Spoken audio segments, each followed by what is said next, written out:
Storm Warriors by Elisa Carbone. Selection illustrated by James Ransom. It's 1896 on Pea Island, part of North Carolina's Outer Banks. Nathan dreams of becoming a fearless surfman with Pea Island's elite African-American life-saving crew. However, his father, a fisherman, doesn't want Nathan to risk his life rescuing people from shipwrecks.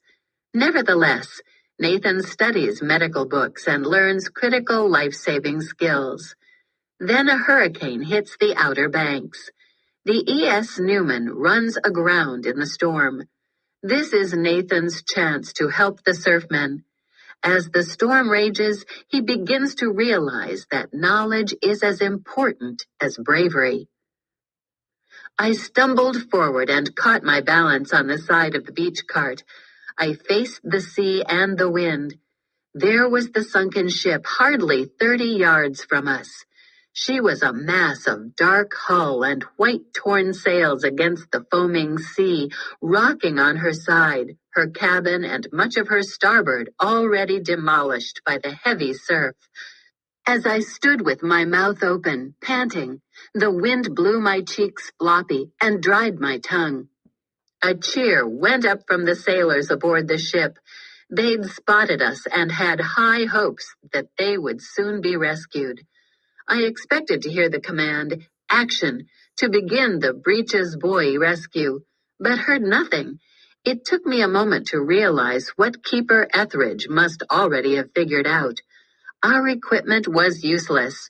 There was no way to dig a hole for the sand anchor under these rolling waves, nowhere to set up the Lyle gun.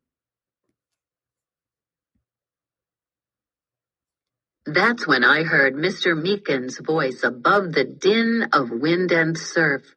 "Those waves won't stop me from swimming through them. They're all blown over, hardly taller than a man," he said. Swim? Swim out into that raging sea?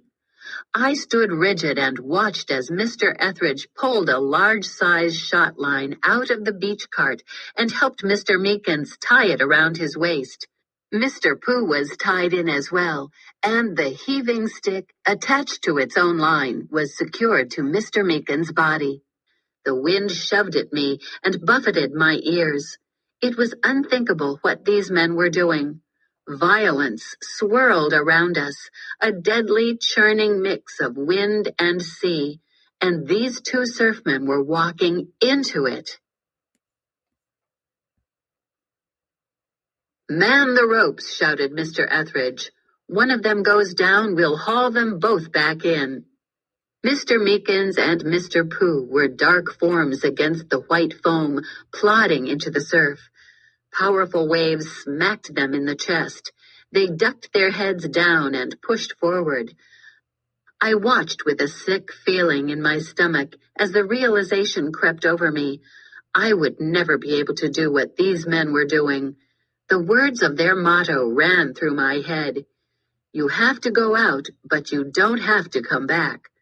In that moment, I knew, with not a shred of doubt, that I did not have the courage to risk my life that way. The dream and all the months of hoping blew away as quickly as the foam off the waves. William and Floyd and Daddy were right. I would never be a surfman. There was no time for me to wallow in my loss. The men were paying out the ropes, and I was a fisherman, here to help. I took hold of one of the ropes. I turned my face sideways to the wind, but still it made my eyes blurry with tears. Blindly, I let the rope out, hand over hand, then squinted out toward the ship. A ladder had been lowered, and the sailors leaned over the side, waiting. Mr. Meakins and Mr. Pooh were almost there. I heard another cheer from the men on the ship. When I peered out, Mr. Meakins was swinging the heaving stick and line. He let it fly, and it landed on deck. The sailors would tie the line to the ship so that the rope could help steady the surfmen as they made their way from ship to shore and back again. Soon we were hauling rope back in. The surfmen would be carrying one of the sailors between them now. I squinted into the spray. Where was the rescued sailor? Mr. Meekins and Mr. Pooh were on their way back, but without a third man between them. Mr. Meekins was carrying something a little larger than a Lyle gun. What in the world could be more important to save off that ship than the lives of the men on board? I shook my head and hauled rope. The surfmen were half walking, half swimming, pushing forward, the waves smacking against their backs and seeming to want to spit them out of the sea. As the surfmen drew closer, I heard what sounded like the squalling of an alley cat. Mr. Meekins handed over this bundle and shouted, "Get it into dry blankets before it goes blue." The bundle was passed from man to man until it was handed to me, and I found myself looking into the terrified eyes of a screaming child. Daddy put his arms around my shoulders. "The driving cart," he shouted over the din of the waves and wind. In the driving cart, which was nothing more than an open wagon, dry blankets were packed under oilskins. We crouched next to the cart, and it gave us some protection from the storm. The child clung to my neck. He was drenched and shivering miserably. I tried to loosen his grip so I could get his wet clothes off, but he just clung tighter. He was crying more softly now. "Mama," he whimpered. I gave Daddy a pleading look. What if his mother had already been washed overboard and drowned? Daddy stood, cupped his hands around his eyes, and looked in the direction of the ship. "They're carrying a woman back now," he said. "Your mama is coming," I told the child. He looked to be about 3 or 4 years old, with pale white skin and a shock of thick brown hair. "Let's get you warm before she gets here." We had the boy wrapped in a dry blanket by the time his mother came running to him, cried "Thomas," and clutched him to her own wet clothing with such passion that she probably got him half drenched again. The lady, who told us her name was Mrs. Gardner, said she'd be warm enough in her wet dress under blankets and oilskins. No sooner had we settled her with Thomas than we heard the cry, "Ho! This man is injured!"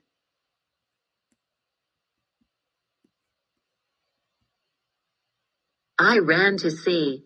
A young sailor had just been delivered by the surfmen. Blood dripped from his head and stained his life preserver. His lips were a sickly blue. He took 2 steps, then collapsed face first into the shallow water.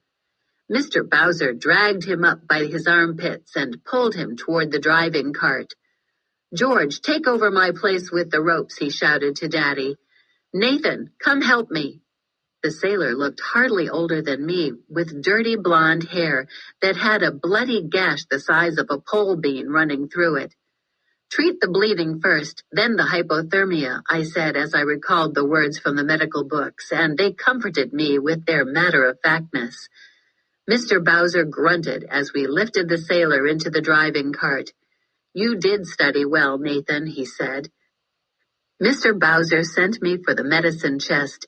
Then I held a compress against the man's head wound, while Mr. Bowser began to remove his wet clothes. That's when Mr. Bowser seemed to notice Mrs. Gardner for the first time. "Ma'am, we're going to have to—" he cleared his throat. "This boy's hypothermic, so his wet clothes have to—" Mrs. Gardner rolled her eyes in annoyance. "Oh, for heaven's sake," she exclaimed. She immediately went to work to pull off the man's boots, help Mr. Bowser get the rest of his clothes off, and bundle him in a dry blanket. "Are there any other injured on board?" Mr. Bowser asked as he wrapped a bandage around the man's head. "No, only Arthur," she said. "He took quite a fall when the ship ran aground." Arthur groaned and his eyes fluttered open. "I'm cold," he complained. Suddenly there was a commotion at the ropes. "Heave!" Mr. Etheridge shouted. "Haul them all in!" "They've lost their footing," I cried. Mr. Bowser grasped me by the arms. "Take over here. I'm sure you know what to do." Then he ran to help with the ropes.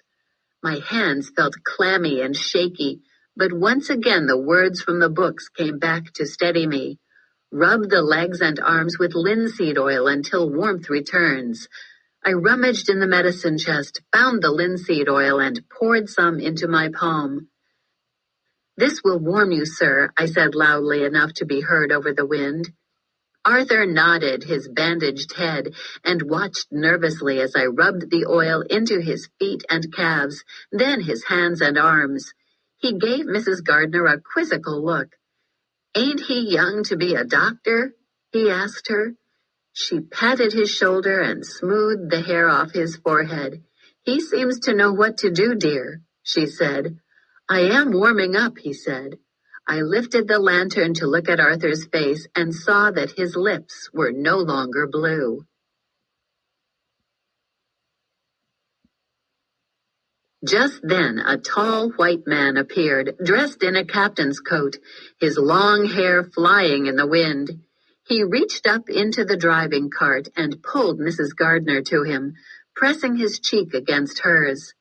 He must have asked about Thomas, because she pointed to him, bundled and sleeping in the cart. "They've saved the whole crew," he cried. He looked around at me and Arthur, and at the other rescued sailors and the surfmen who were now gathering around the driving cart in preparation for the long trip back through the storm to the station. "My good men," he said, his voice shaking, "we owe you our lives."